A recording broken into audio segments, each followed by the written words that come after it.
Hello students, we are live now. Welcome to SIS online classes. I am Ankit Bhatt and I am going to continue with chapter number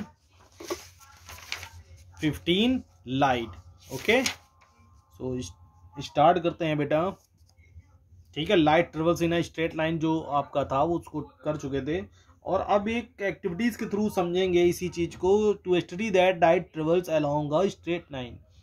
एक experiment छोटा सा करेंगे और ये समझने की कोशिश करेंगे, ठीक है, कि ये कैसे बोला गया है, ये कैसे प्रूव किया गया है कि लाइट एक स्ट्रेट लाइन पे ही ट्रेवल करती है, बेंट नहीं होती है.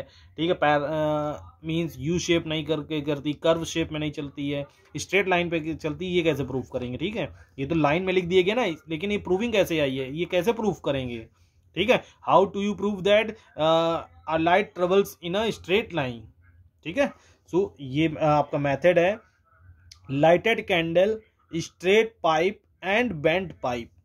ठीक है, लाइटेड कैंडल लेनी है, स्ट्रेट पाइप लेना है एंड बेंट पाइप एक लेना है. ठीक है, समझ में आ गई बात? मेथड क्या है? टेक अ लाइटेड कैंडल, जलती हुई कैंडल लेंगे, and observe it through a straight pipe.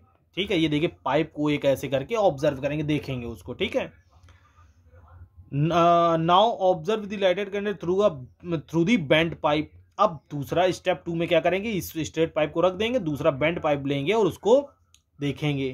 ठीक है, लाइटेड कैंडल की तरफ. Note down your observation. क्या ऑब्जर्वेशन मिलेगा? Observation the lighted candle is seen only through the straight pipe. जो लाइटेड कैंडल है वो हमको सिर्फ स्ट्रेट पाइप के थ्रू ही सीन होगी, बेंट पाइप के थ्रू नहीं सेंड होगी, मतलब सीन नहीं होगी. सॉरी, सेंड अगर निकल गया हो, सीन नहीं होगी. ठीक है, so conclusion, this activity shows that light travels in a straight line. Means अगर पाथ को बेंड कर देंगे तो ऐसा नहीं, लाइट जो है बेंड होती हुई हमारी आइस तक पहुंच जाएगी. ठीक है, तो इससे प्रूव ये हो गया कि लाइट जो है ऑलवेज स्ट्रेट लाइन में ही ट्रेवल करती है. ठीक है, रिफ्लेक्शंस ऑफ लाइट.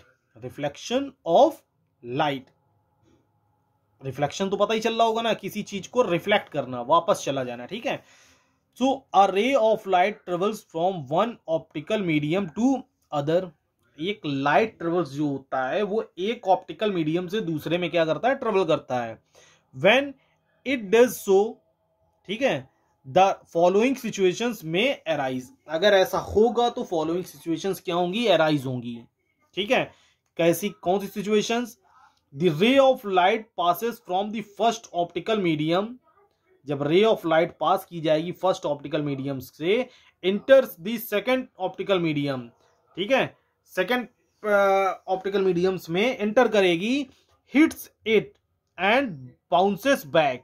सबसे पहले वो क्या होगा? हिट होगा और फिर उसका कुछ पार्ट क्या होगा? बाउंस करेगा. ठीक है, bounces back. This suppose that ये बल्ब है. ठीक है, बल्ब से फिलामेंट ये जल रहा है, तो ये फिलामेंट से जैसे ही लाइट होगी तो सबसे पहले भाई हमको जो बल्ब है वही वो बहुत ग्लो होता क्यों दिखता है? क्योंकि बल्ब का जो ये ग्लास वाला पार्टिकल्स है इसमें बहुत सारी रेस क्या होती है? रिफ्लेक्ट मारती हैं कुछ, और कई सारी रेस बाहर आती हैं, तो बैक भी कर रही हैं और बाहर भी जा रही हैं. ठीक है, so optical medium hits it and bounces back. Hits होगी और बाउंस बैक करेगी. This process of bouncing back of the ray of light is called reflection. ठीक है, ये जो प्रोसेस है बाउंसिंग बैक का of the ray of light is called reflection. ठीक है, ये रिफ्लेक्शन होगा. ठीक है, जो ये लाइट बाउंस हो गई है. ठीक, the way light is reflected from a surface depends on whether the surface is smooth और रफ. ये जो वे ऑफ लाइट का जो रिफ्लेक्टेड पार्ट्स है ये डिपेंड करेगा कि सरफेस कैसा है, स्मूथ है या रफ सरफेस है. ठीक है, ये सरफेस की सॉरी ऑब्जेक्ट के सरफेस से डिपेंड करेगा. रिफ्लेक्शन ऑफ लाइट जो है वो डिपेंड करेगा कि जो अदर ऑब्जेक्ट या मीडियम है वो उसका सरफेस जो है रफ है या स्मूथ है. ठीक है, अब जैसे देखिए ये मिरर के अगर सामने हम एक लाइट कर दें कैंडल, तो देखिए बहुत सारा पार्ट क्या होगा? रिफ्लेक्टेड होगा. क्यों रिफ्लेक्टेड होगा? क्योंकि सरफेस क्या है? स्मूथ है. ठीक है, सो आई थिंक इतनी बात जो मैंने समझाने की कोशिश करी है सभी को समझ में आया होगा। और आज का बेटा टॉपिक यहीं ख़त्म करते हैं, क्योंकि मैंने अभी पहले वीडियो में भी बोला था कि थोड़ी सी आज तबीयत ठीक नहीं है हमारी। ओके, सो बाय, टेक केयर।